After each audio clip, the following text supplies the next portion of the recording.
We're recording now. We're on. We are recording. Let's you want to do happy or unhappy stuff first today, Mike? What do you think? You know what? Let's get the bad out of the way first. Let's talk Giants really quickly. I just want to say this directly to any Giants fans who are watching this, like ourselves. Giants fans, it's only week 2, but it's time to embrace the tank. It apparently is. 0-17, baby. Let's go. Let's go. I don't even know who's in the draft next year yet, but you know what? Let's do it. Let's like what they got now. Yeah, no, it's time. It's time to embrace the tank. I'm fine with keeping Dayball and Shane on board. I like those guys. They're a lot more likable than some of the other previous coaches like McAdoo and those guys. But yeah, that's it. Embrace the tank. That's all I'm going to say. If you can't beat the 2 teams that they lost to these last 2 weeks, there's no hope. You barely deserve to be in the league. Embrace the tank. Yeah, I think after today, Dayball did not fare well because he said some nonsense in the post game to cover up how bad they were, and it just I read it. You got to hear these things. It's hard to just take a clipping of something, but it was bad. They just they knew they screwed up. They didn't want to just own up to it. Basically, they had no kicker. They had no backup kicker. They didn't even have one of the Rockettes standing by just in case. It's very brave to go in with no kicker and just assume you're always going to get into the end zone. All they did was try to throw 2-point conversions. They converted none of them, and they lost to a Redskins team who only. Yeah, I think they only. I was listening to it, so I might be a little off here, but they only kicked the record 7 field goals to win the game. I don't think they scored any other way. They just kept kicking field goals, and the Giants had no kicker. Their punters couldn't do it. I don't know. Incredibly lame. The fact that you're a National Football League team and you couldn't even find a competent kicker. Well, the guy Gano hurt himself in this game. He had a groin thing, and then he hurt his hamstring trying to tackle somebody on the opening kickoff or something. But they had no backup. The punter couldn't do it. Like there was no emergency. Remember Cordell Stewart /Stewart? He can do anything. Like there's no guy. You'd think one of these guys somewhere on the team, would be able to do it. You'd think Dayball could have did it. I mean, and I know that it's a much harder thing than we give it credit for. Of course, absolutely. When there's 8 guys who all weigh 270 pounds who are about to tackle you in less than 4 seconds, and you have to kick a ball through an upright that's 60 yards away, or I get it. Okay, I get that it's not the easiest of skills. Yeah. That's not on. I'm not ragging on the skill. I'm ragging on whoever put the roster forward for this week. They had no backup on the entire team. Doesn't every position? I thought every position in every sport you had backup people. There's no practice squad guy, or that's what I mean. The rules in terms of who they can throw in at game time or after the game starts. But sure, that's on Mara, that's on Shane, and Dayball for not. I don't know. It was bad. They just looked bad all around today. So that's the Giants. Like I said, embrace the tank. Yeah, they did score a touchdown today, I believe, or 2. Two little small touchdowns. 2 of the. I'm gonna go out on a limb and say, how many do you think Daniel Jones throws this year? 3, because next week he'll throw 1, and then he'll be done. And then he'll be done. And after week 3, I'm telling you, he's done. That's my prediction. I don't think you're wrong, dude. I really don't. I think he throws less than 10 for the whole year if they even keep him in there. Well, my whole problem with him over these years has been he does not throw a lot of touchdowns. And to me, in a quarterback-driven league, you have to at least throw 2 touchdowns a game. I know you're going to have one game where it's slow and there's more running play, more field. It's going to happen. But I mean, on the average. I'm telling you, man, it puts in perspective just how good Eli was. Doesn't it? Because there's weeks where you go into the 4th quarter down 2 TDs, and you're like, Eli, we got a shot. That's gonna, And it was it's the opposite. Yeah, no, it's the opposite. Yes, it's just the opposite with this Giants team. It's like, oh, we're down 3 heading into the halftime. Well, another nail biter, guys. And even with Eli, there were moments where people were like, I was done with him the first time they won the Super Bowl because right about mid-season it was going badly. They won the Super Bowl with a 9-7 record. It wasn't until they almost beat the Patriots during the season that they realized, oh, we could hang, and they turned it around. But like, I had an Eli jersey, replica jersey. I tossed him like, this guy stinks. He can't, because he was just a mess. But we're hoping that happens with Daniel Jones, but I don't think it. This is how you know this team is terrible. Is we're reminiscing about decade-old games, because that's all this team has to hang its hat on. Guys, embrace the tank. That's it. All right, let's get over to something happier. I paid a lot more attention to the Yankees today. I did, because I knew. Well, you know how it is. We talked about this last week. We know the Giants suck, and so I kind of was keeping one eye on that game. I watched basically the whole Yankee game. Look, they did win 3 out of 4 against Boston. Is awesome. I grew up in Eastern Connecticut, so like 70% Red Sox territory where I'm from. So it always makes me happy when they take down Boston. But I will say this: the offense is still leaving opportunities on the table. The offense is still leaving tons of runners on. I mean, this game, they won 5-2. They could have just as easily won 11-2. Yeah, they left guys on base with less than 2 outs a ton. They got 2 free outs at one point in the game where a double play ball, the second baseman slipped and fell on his ass or his knee, and couldn't get a DP. And they only got 1 run out of it. It really, you're supposed to be a major league team, and you're supposed to be a potential championship team. Some team gives you 2 free outs, you make them pay. You put up a 6 spot, and you make them go back, to their home stadium or wherever with their tail between their legs. And this team just can't finish off rallies. And it's going to be an issue in the postseason. Yes, they can manufacture runs. They got more speed than they have in previous years, but I'm telling you can't win every game by 1 run, 2 runs. You have to blow teams out sometimes. And today should have been a blowout game, and it was like kind of a nail biter at the end. It was. And what's his name came in, Cousins, for the save. And he looked nervous, I guess. Can he play quarterback? Can we? Yeah, could he switch over? But he looked nervous. He almost, with the time run was at the plate at one point. They took him out. They put in Canely got a double play to end the game, which was great. The Yankees infield is still terrible. They're making mistakes that you don't even make in Little League. Like I've said this before, and I'm going to say it again. I'm almost certain that Gleyber Torres plays baseball high. I don't get him at all. He's doing good as a leadoff hitter. He's killing it as far as hitting. But as far as in the infield, I really genuinely believe that some of the decisions he makes, like that, I don't know if you saw the miracle double play in this game that Volpe turned, but he did like one of those little side flips, and it was 10 feet towards center field, and Volpe saved his ass. Okay, hurt Volpe. Yeah, I mean, it was that was ugly. I want to see more Peraza, and I want to see.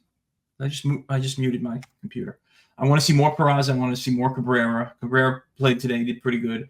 Volpe had like 3 strikeouts today. I don't, honestly. His defense is why he's in there, man. I mean, that double play he turned is why he's on the team. He has a plus glove. It's just, that's why they're batting him towards the bottom now. Anything he gives you is good. Also, if he gets on, he is really fast. He's not quite as fast as Chisholm because nobody is, but he's got speed. You get him, get him on in front of Gleyber and Soto, you're in business. So, again, I don't mind him in the role he's in. I wouldn't bench him for any of those guys yet. I mean, maybe there's a matchup coming up that's more favorable. Maybe if you're up against a righty, you put in Cabrera. I don't know, but it's. His hitting is just bad. His hitting is bad. His plate is undisciplined, and he's forcing it. So if he can get better at that, he doesn't need to be a 300 hitter, but he needs to be efficient. Because we've seen him come through. He has had big moments. As far as the team overall goes, though, I would say this, that they won back-to-back series is great. 3 out of 4 against Boston is pretty good. 2 out of 3 over Kansas City, I believe, is what they won earlier in the week. And Kansas City, unlike Boston, is going to be in the playoffs. And that's the type of team that you're going to see in October, and they did take them down, which is good. Yeah. Boston, they think they're going to be a playoff team, but at the end of the day, they're a 500 team. Yeah. The only reason why some people are trying, like that stupid core. I don't really want to talk about the stupid Alex Cora thing, but why Alex Cora is trying to say, if we light a fire and we get in, dude, if it wasn't for that 3rd wild card, they'd be like 8 or 10 games out of a playoff spot. They're a 500 team. They're not that good, which again, it goes to show you, or no, goes to show you.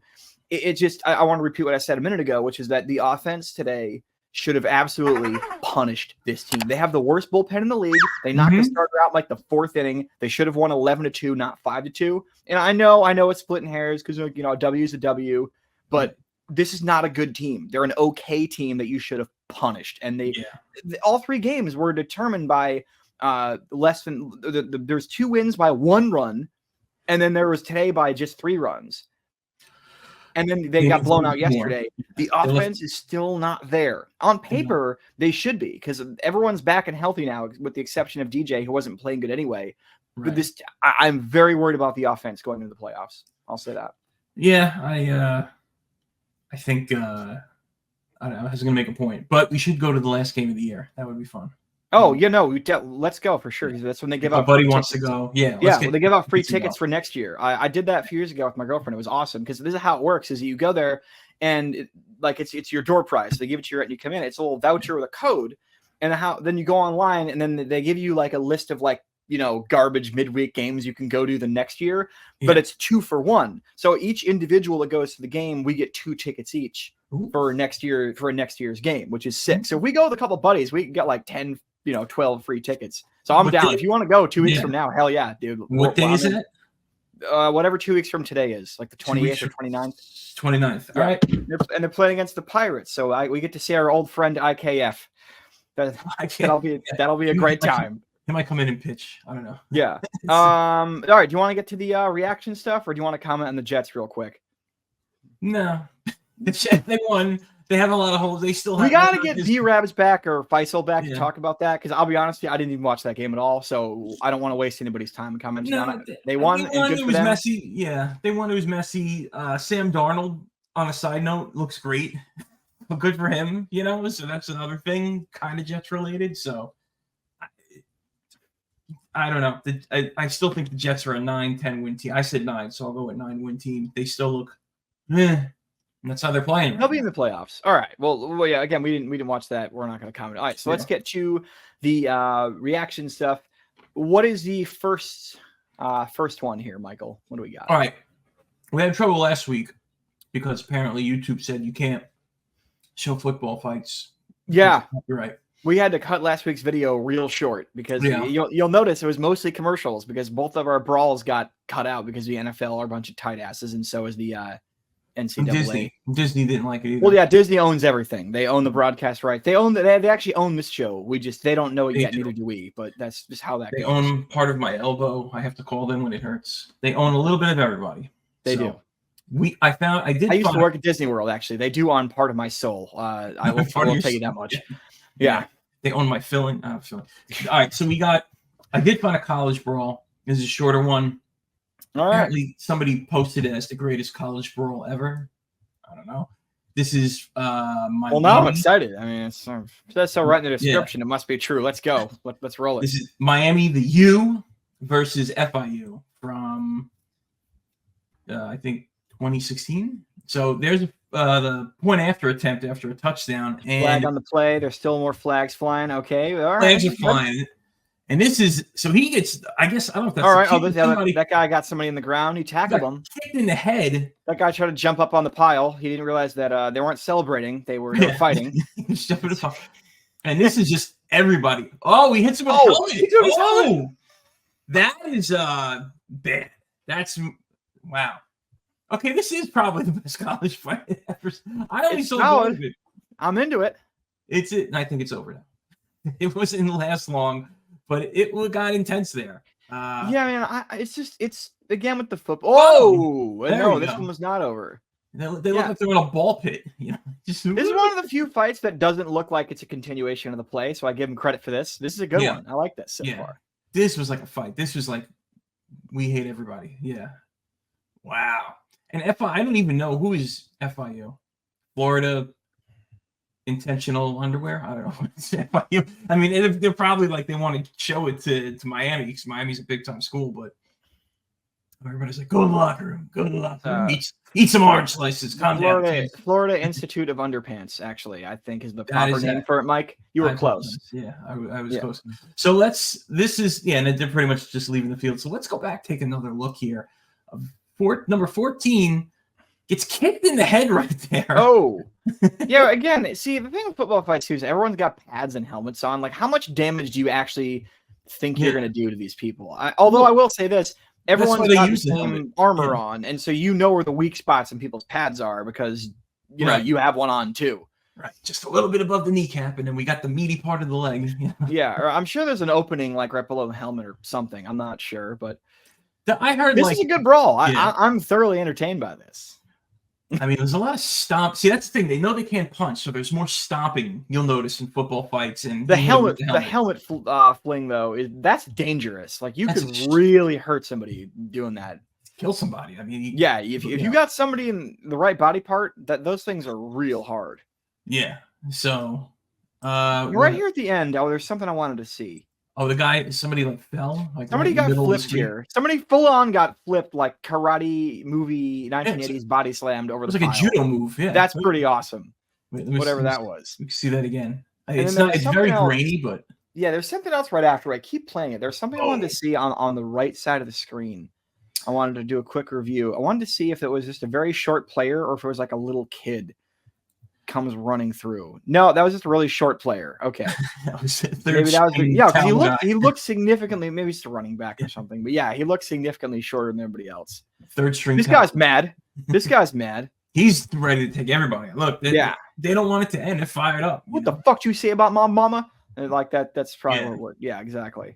And that was kind of All right, so they're pushing everybody off the field. Every time I see a helmet come up, I'm like, who's getting watch your head, who's getting hurt? He was just taking it off. I always love how the coaches are in khakis and polos, and they just fearlessly walk up to players and start pushing them around, like trying to like get them to calm down. It's like, dude, these are, roided up, sometimes testosterone-ridden 20-year-olds.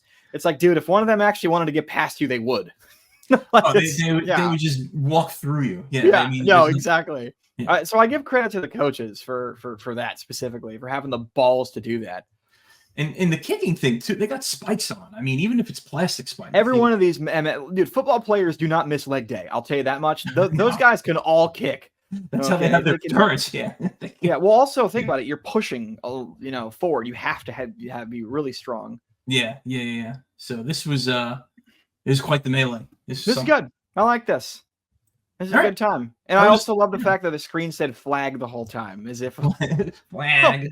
Gee, I wonder what maybe could have gone wrong there. I think all that came up. I think all that happened was like a 15-yard penalty, and they're like, all right, let's play football. They calmed everybody down. Well, was it the end of the game or was it during the game? Third quarter. Third quarter. Okay. So there was still plenty of football. Oh yeah, no, there were definitely some suspensions going into the next week, and there were definitely multiple penalties on the play for sure. Somebody had to write their name on the chalkboard. Had to have been. The refs had to do the math. Like, well, that guy got kicked, but that guy got punched, but that guy got the helmet taken off, so that's minus 10 yards, plus 15.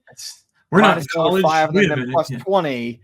So the math major. The only thing that could have made that funnier is if like they came out after the play and they're like, well, there were 14 penalties on the play and they all offset each other, so let's just right. Yeah, it's just that would make me happy. That would make me very happy. Yeah, that's what they did. Yeah. All right, everybody's in trouble. Let's just keep playing. Yeah, exactly. We got ads. We got plenty of ads. Plenty of ads. All right.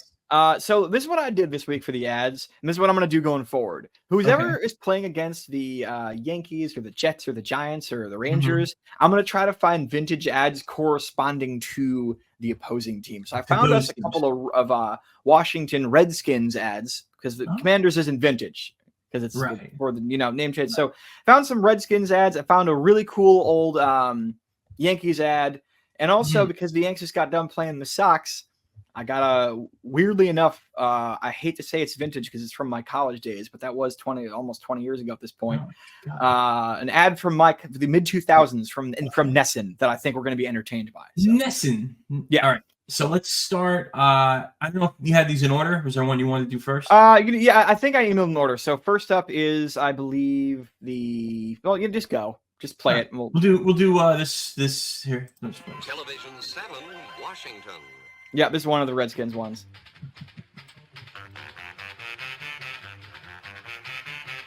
It's a Courageous Cat and Mittens Mouse cartoon. It's called Slaps. People still say slaps? I don't know. I'm Larry Brown of the Washington Redskins. When it's time to turn on, I do it my own way. Can you turn on without drugs? Is there a rehearsal for that? That is amazing. That is because it was an anti-drug ad that you didn't know was an anti-drug ad until literally he said the word drug. Yeah. 90% of the way through the I guess it's him running. Yeah. Literally, it's 20 seconds of just game footage. Yeah. And then they just cut to him. And to answer your question, Mike, I don't think there was a rehearsal. I think they just found him in the parking lot after the game. And they're like, hey, can you just like say you don't like drugs? I don't care if you do. Just say you don't like drugs. And then we just got to, you know. And then he walked away and he said, I'm going to hit that. You know, yeah. As soon as the camera turns off, he just lights up a fucking fatty. Lights it up. The players all go out and do coke. No, I'm just kidding. Oh, man. And like, it's, so those were the Redskins, the Washington, I don't know what you call them anymore. The uniforms they wore, they used to have yellow helmets, but from this old footage, it looks like the Saints. So for a minute there, I'm like, this isn't even his team. Why are they showing this? But it is. It's. I guess that was him running down the field. It looked like they were playing the Vikings. So, but I swear that it really, like, our joke theory, I honestly think was true. That they just got him in the parking lot and there were no rehearsals. And they said, hey, just read off this cue card. We're trying to get the kids to stop drugs. Yeah. That's it. That's the whole ad. I like the snappy little intro. Yeah, I forgot. There was a channel I found this on that I subscribed to that had a bunch of these, but I got to do a better job of crediting the channels that I source these ads from because I feel rude not. But yeah, this is great. Right. And he doesn't even score a touchdown in the play. They could have got him scoring a touchdown or like a career signature moment. No, it's like, hey, just take footage of him gaining like 17 yards, and then we'll have him talk about drugs. The kids at home are watching this going, well, maybe if I do drugs, maybe like score, you know, get some maybe if I did a little nose candy, I could run a little faster and score that touchdown. Yeah. I didn't really think this one through. So okay. Next, that was fun. Yeah, let's go to. All right, let's do this one. This is also a kind of a football one. There's this argument in football about who's smarter, the offense or defense. Defense had to be smarter to react to flip-flops and flea flickers. And we drink the best tasting beer, light beer from Miller. We drink Lite too. It's got a third less calories than the regular beer, and it's less filling. But we had to be smarter to react to the Red Dogs and closing time. Okay, Billy. The flanker does it down and out, the weak side linebacker blitzes. What's the nose guard do, huh? I don't know. Defense rests. Light beer from Miller. Everything you always wanted in a beer, and less. All right, I don't know what that was. Phil? I don't know. Again, a bunch of dudes in togas. Again, It was the 70s. Yeah. So, yeah, I don't know. This is a vintage Redskins ad. I like this because you can tell they were trying to coach this guy up to act a little better, the white guy, I mean, and Billy that Kilmer, the black guy was just... He was ready he was on it. He was ready to talk that smack, and it came a lot more natural to him. Yeah, but that's the actor. He's an actor, but he also played football. Fred Williams? Wait a minute. Fred Williams. He was in a lot of, The Hammer. Former football player. And he was in the movie Black Caesar, Hell Up in Harlem. Yeah, it's the same guy. I didn't know he also played football. So, yeah, he's like you look at like the original, I don't know. Those the 70s, they call them the blaxploitation movies or whatever. He was like one of the big stars of that era. You know, there was like Shaft and Superfly. And it's just really amazing too that this isn't playing. This Miller, or what is it, Miller Lite? Miller Lite. They've been doing ads of athletes for 50 years now. Because I've found so many old Miller Lite ads where they mention like tastes, great, and it doesn't fill you up. Yeah, that's been their thing for decades, man. It's awesome. And then this is fun. This looked like a fun ad to film. Yeah. He was repeating everything back so fast. Like tongue twist, like this flip-flop, whatever. There's this argument in football about who's smarter, the offense or defense. Defense had to be smarter to react to flip-flops and flea flickers. And we drink the best tasting beer, light beer from Miller. He doesn't take a breath. Flip-flops and flea flickers. And doesn't flea flicker almost sound like a slur back then? Like, Flea flicker? of some sort. Like, you flea flicker. I'm tired of all these flea flickers moving into my neighborhood. Like, it just, Yeah. you know, it just sounds like something corny like white a, guy. a corny racial undertone to that. Billy Kilmer was a quarterback. We also for Washington back then. So Yeah. Giants opponent today. And how about the acting about the guy, the bartender, I guess, who's dressed like a boxing referee in the middle? With The bow that's some- tie had to be- and the, Look at his face. Look. Okay. Everybody's very wide-eyed and, like at a bar, if anybody's that alert and wide awake, they probably haven't started drinking beer. or they had a little something to go with their beer, if you know what I mean, kids. Yeah, they didn't watch what's his name's anti-drug ad. So. No, they did not. So Everything you always wanted in a beer. All right, there we and go. then that last part. Again, I gotta remember what channel these are on so I can credit these, because the people that do this, we couldn't do this show without people taking their old VHS footage and putting it onto YouTube. So I gotta do a better job of that. But anyways, it's classic. Okay, so next up we have, I don't remember which one, but let's do the Sox one, and then we'll save. Right. So I'll explain this ad after we play it. Okay. Lindsay, check this out. Tall, fun-loving, and spirited single seeks woman for long-lasting relationship. Currently employed by the Boston Red Sox. Ooh, an athlete. Outgoing, friendly, great with kids. Let's see his picture. That's funny, there isn't one. This year, the game isn't on the field. Sox Appeal. I'm gonna take a chance. He's got to be better than some of the monsters I've been dating lately. Hey! Whoa. So, do you know what Sox Appeal is, Mike? I don't know if because I'm from New England, so I had, when the Yankees were on, you put on Nesson to root against the Red Sox. Right. Do you know what Sox Appeal was? No, this is the first I'm hearing of Sox So Appeal. Sox Appeal, obviously it's a play on the term sex appeal. It was a reality television dating show based on trying to set Red Sox fans up on dates with each other. I think it only lasted like a year or two, and it was during my college years. It was like 2006 or 7, I think. And it would air obviously late nights or whatever on Nesson. And the premise of the show was that like a girl would be at the Red Sox game and they'd be sitting there in the cheap seats watching the game, and they'd put a guy on a date with her for like the first 2 or 3 innings. And if he sucked, they would just pulling a reliever. They would just put in a different date. Like it was like the premise of the show, and it was a fun little reality. Like I said, I was really shocked it didn't last more than a year or two, because it was kind of a fun show. That's a cool concept. I really wanted to find an ad for this show. Then there's a few more that I found too, because they pushed it on this network for a year or two that it was on. But yeah, it was a fun little thing. So now it makes sense that they're saying like it's going to be sexier and steamier, and you're like, what the hell? I thought this was a baseball ad. No, it was for a reality dating show. Yeah. Oh, okay. I didn't realize. I thought it was just for the Red Sox for like their next upcoming game or so. I didn't. At the end it says Sox Appeal. So that would be so amazing if that's how they marketed the Red Sox. Like, come to the stadium. It's fucking sexy. The Red Sox organization is a bunch of catfishers. Yeah, exactly. So that was good. I like that. And what's the mascot? Is it Wally? Well, no, it's Wally the monster. Wally the big green monster. Yeah, and so that was why she said at the end, she said, better than the monsters I've been dating lately. Like, hey, ba-dum. Clever writing. I just saw the Red Sox announcer with Joe Castiglione. He's retiring at the end of the year. The guy's like a legend. Oh, he is great. I mean, he's awesome. And I found out that he was from New York and he grew up a Yankees fan.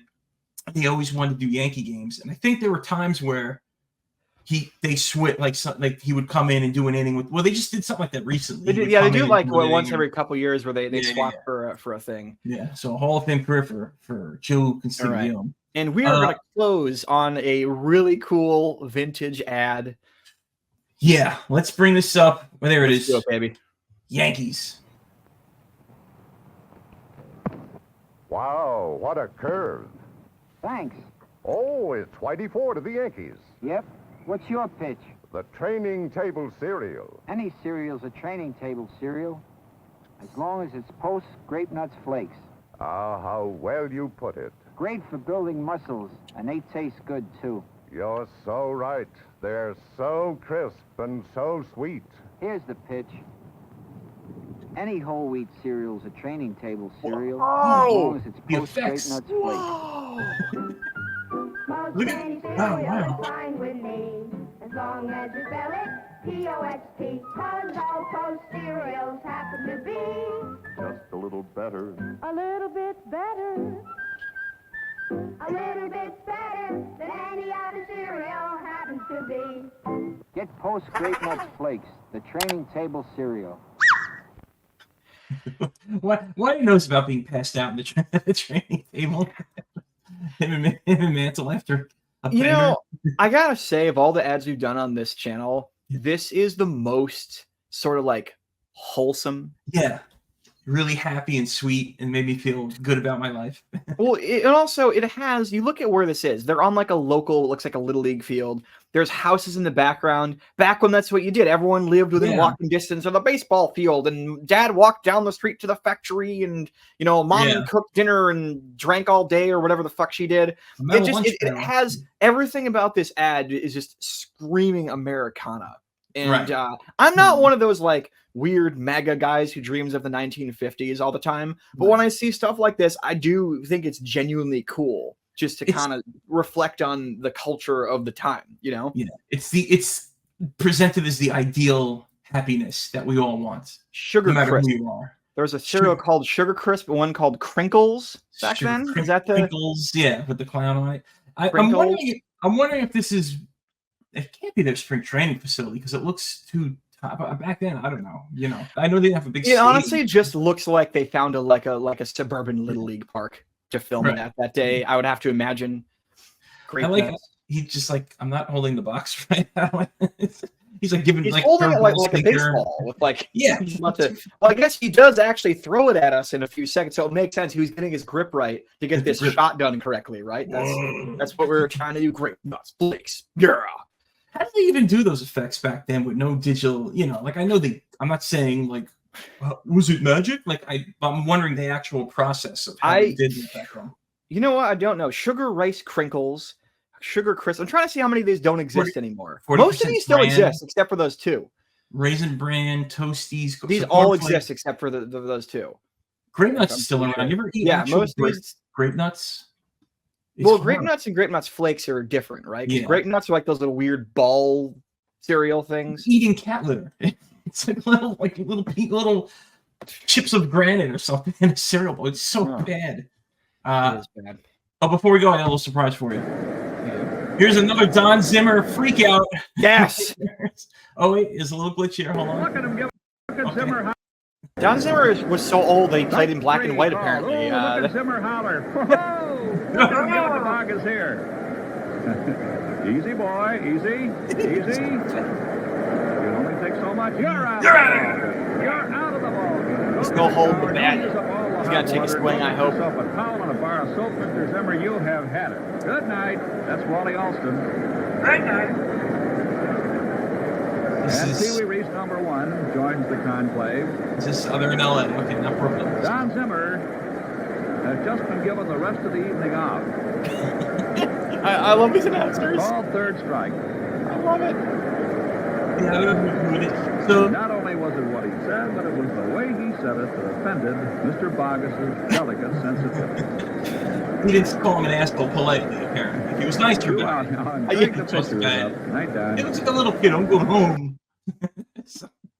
And that was I got this from this Twitter account I follow, BS Smile. Always great baseball content. Got to give him a shout out. That's really cool. I mean, this is they're always putting up cool stuff. So they're playing in the short sleeves. He's holding the bat while cussing out the umpire, and like, and this back then too. I imagine that they weren't even dropping F-bombs or calling them names. They were just saying like, "Don, stop acting like such a whippersnapper on the baseball field." Like, oh gosh, man, that was a ball. Yeah. Yeah, no, it's like, oh, dang you, like I careful.